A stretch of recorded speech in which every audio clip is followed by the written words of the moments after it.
Welcome back to the Larson Show. Pleasure to be with you, and always glad to welcome back to the program the self-described most scrutinized politician in the United States of America, Wisconsin's Governor Scott Walker. How are you doing, Governor? Hey, I'm great. Thanks for having me on. Listen, I'm glad to have you on. And of course, I've read your book, Unintimidated, and Mark Thiessen, who was your who worked with you on the book, is one of our favorite guests on the program. We're Mark anxious. is spectacular, yeah. He is. We're anxious to see you run for president. Well, we're spending a lot of time traveling the country. I'm in Washington D.C. today, but I've been in Iowa, New Hampshire, and South Carolina of late. But we're in the midst of a budget debate in our state, and it'll be done at the end of June. And what I've said is that's my most important responsibility every 2 years. But by the end of that time frame, shortly after our budget is done, we'll announce to the country what our intentions are. But we've certainly been getting a lot of encouragement, and we appreciate it. Well, I get a lot of questions from people saying, who's your favorites?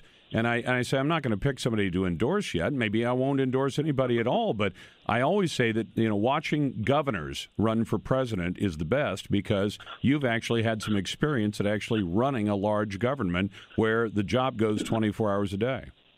Well, that's exactly right. You do a lot of the same things that the president does, just on a different scale. You put together a cabinet. You work with the legislative branch. You have to bring your state together, and you have to ultimately, the buck stops with you. It's not enough to just give speeches or take votes. Not that there aren't a lot of great senators out there, but it's a whole different dynamic. And what I've found going across the country is not only are they looking for executive leadership, historically, I think before this president, the last time we'd elected a member of Congress was 1960, so it's been a while. But I also hear people want someone new and fresh. We're going to take on a name from the past. They don't want a name from the past. They want a name from the future.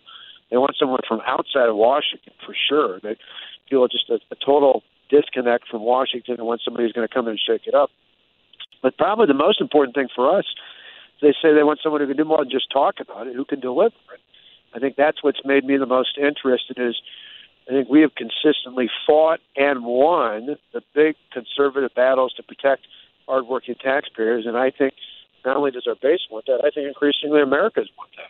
Of course, given your history in Wisconsin, the unions are going to be sharpening up their knives right now if they aren't already. Oh, there's no doubt about that. But you know what? We were told the last couple of times in the nomination process that in order to win, we needed to get somebody that would be a little bit more appealing to the middle. But that somehow we've heard that plenty of times, not just in presidential elections, but others out there. And those groups still come out and beat the crap out of our nominee. They go after him, whether president or senator or governor out there. What we found in Wisconsin, a state where we didn't go on Republican for president since 1984, we've won 3 times over a 4-year period, not by moving to the center, but by leading. That's what independent voters want. They want someone to lead just like our base does. And I think that's the key to success going forward. Yeah, the unions will be out, but so will a lot of other Americans who finally want someone to stand up and lead. I'm talking to Governor Scott Walker from Wisconsin. We should assume you're running for president. Well, like I said, I won't make our intentions known until after the end of the budget. But obviously, a lot of encouragement, a lot of positive feedback. People, as I mentioned, say they want someone who's a fighter. We didn't just there are a lot of good candidates or would-be candidates who are fighters but haven't won anything. There's a lot of other good or would-be candidates who have won elections but haven't taken on big fights. As far as I can see across the spectrum of likely or current candidates, there's nobody else in the field who has done both fight and win, not just the ballot box, but consistently win on common sense conservative ideas. And I just think that's what people are hungry for. Hey, Governor Walker, let me ask you about this. People are going to remember the history that you have with the unions in Wisconsin. And as I said, the unions are probably going to be out for you. But that's the unions, the organization. But the individual union members, will you remind people what a lot of those union members decided to do in Wisconsin after you freed them from the obligation to pay their dues to unions? Yeah, giving them the freedom to choose First Public and now everybody, they opted out of their unions. That's what, they had the freedom to work, whether they wanted to be in a labor union or not. Many of them said, hey, why would I pay this money? If I was a teacher in Milwaukee, why would I pay $1,500 when I can use that money for my kids' college education or save up for something else out there?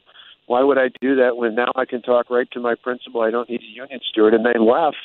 And that's what the folks, the special interest, big government union bosses in Washington so objected to. It's why they sent 100,000 people in to protest against this, because they didn't want that power taken away. And that, to me, is just about freedom. Well, see, the reason I ask that is, we assume that an awful lot of union members are going to vote Democrat right away. They're yellow dog, they'd vote for a yellow dog if it was a Democrat.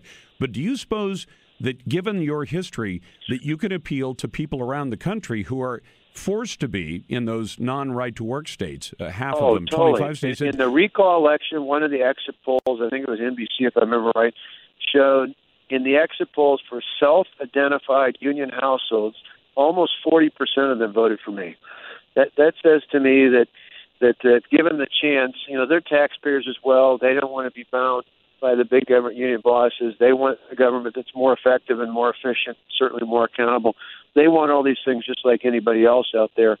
And so we found that just being straight up with people, telling them what you're doing and why you're doing it, ultimately in the end, at first it's hard, because 4 years ago, the beginning of 2011, when I did the things we were doing to reform our state and our local governments, my approval rating was so low in the 30s that Time magazine actually called me Dead Man Walker. By the next June, we had won the recall election with more votes and a higher percentage of the votes than we did the first time. That's why you're still around, and Time magazine is for all intents and purposes kind of done. Well, there you have it. Well, let me ask you about this. Let's assume you became president of the United States, you're walking in on what I think President Obama, by the end of his term, will have created $20 trillion in debt, which at low interest rates is punishing, but at high interest rates, if the interest rates tick up, is a ticking time bomb. What do you do about that? It really is. There's a number of things we need to do, not just in response to that, but overall. Growth and reform have to be the hallmarks of taking on that challenge going forward. You got to do a series of things to reform the tax code, to reduce the burden, to make it attractive, to bring American jobs back from overseas, to put more Americans back to work, repeal Obamacare, rein in the regulatory climate, having all the above energy policy. All those things will lead, I believe, to dramatic growth in the private sector. And in doing so, you can go from the stagnant growth we're at now up to anywhere from 4 to 4.5% growth. That would be a big help, not just for the economy. That would help drive in, I think, more revenues through a broader base and lower rates. That would help. But that alone, obviously, is not enough. Then I think you got to, through reform, take major portions of the federal government and send it back to the states and ultimately to the people. The House Republicans now for a couple of years under Paul Ryan have talked about moving Medicaid through a block grant back to the states. But I would go from education, the transportation infrastructure, the workforce investment dollars, to even education dollars. I mean, think about where would you rather have your dollars spent on education, at the federal government, or would you rather spend it back at your local school board and local school out there? All those things would help rein in costs because they're much more effective and efficient and accountable at the local and state level. And then you can take on the big challenges, Social Security and Medicare. There are ways to reasonably do that don't affect people older than me who are at or near retirement, but for my age or younger, can make reasonable reforms that put us on the path to financial sustainability and protect not just our children, but our children's children going forward. The only other area that would be slightly different than that is I do think the one exception to that is we do have to make, I think, a bigger investment in our defense budget, at a minimum going to the levels of Secretary Gates, just because right now I think we're dangerously close to not being able to secure and defend our borders and secure and defend or protect our interests around the world. And we need to be able to do that just as we did under President Reagan. Glad to have Governor Scott Walker with me. It turns out last week I was broadcasting from Israel.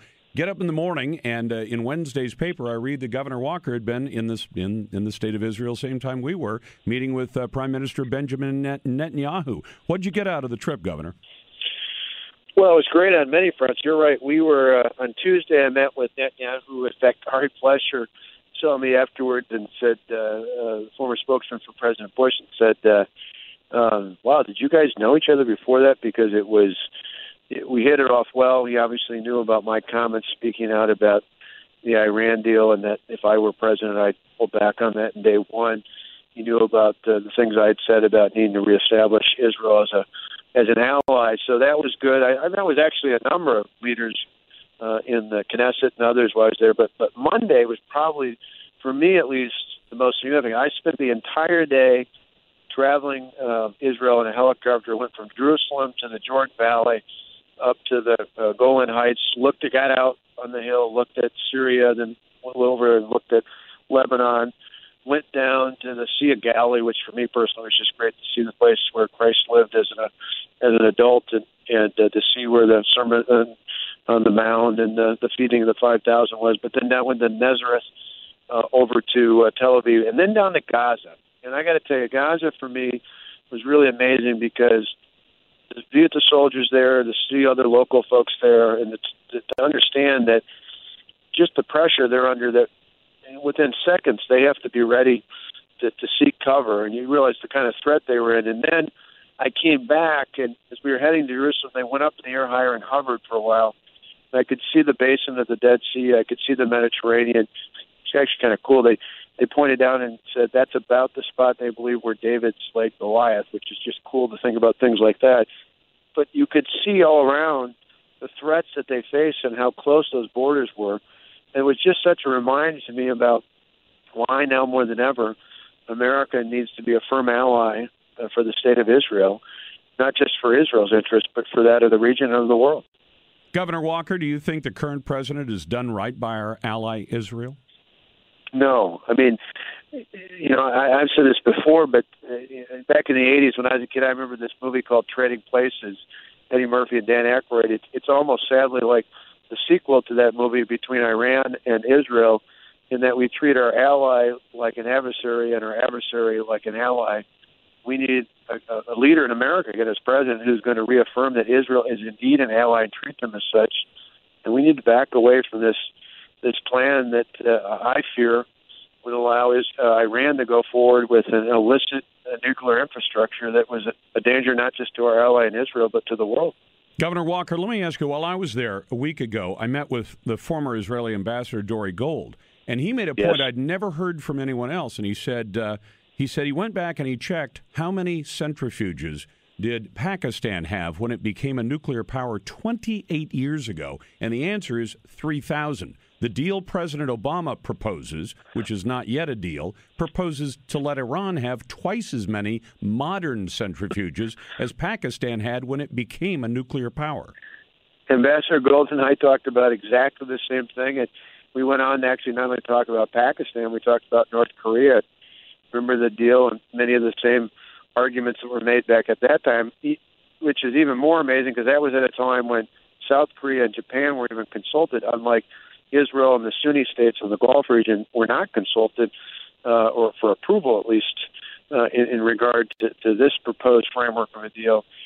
It has failed before. It will fail again. I don't understand why we're going to negotiate. We should negotiate on our terms, not on theirs. To me, that means, one, total dismantlement of anything related to their illicit nuclear infrastructure. Secondly, disclose full transparency, immediate inspection capacity, particularly for their underground testing facilities. Third, definitely have to deal with others in the region, not just acknowledge the right of existence of a Jewish state in Israel, but with others in the region. Many people in America and around the world forget that it's not just Iran versus Israel. It's the Sunni states from Saudi Arabia over to Egypt, even up to the United Arab Emirates and others throughout that region, who feel threatened by Iran and the aggressive natures. And think about that border I mentioned. You got Hamas down in the Gaza Strip. You've got Hezbollah up in Lebanon. You've got God knows what mix in Syria from the Islamic State and others there. But many of those entities, even the Houthis in Yemen, are related to Iran-backed Shiite militias, and we haven't seen a change. In fact, I mentioned when I was a kid, I used to tie ribbons around the tree in front of our house back at the end of the 70s and 79 when Americans were held hostage. One of them was a friend of mine, Kevin Hermaning, who's now a Marine, or was a Marine then. He's now lives in Wausau, Wisconsin. This country Iran has not changed from the country that held Americans hostage, and we need to be mindful of that.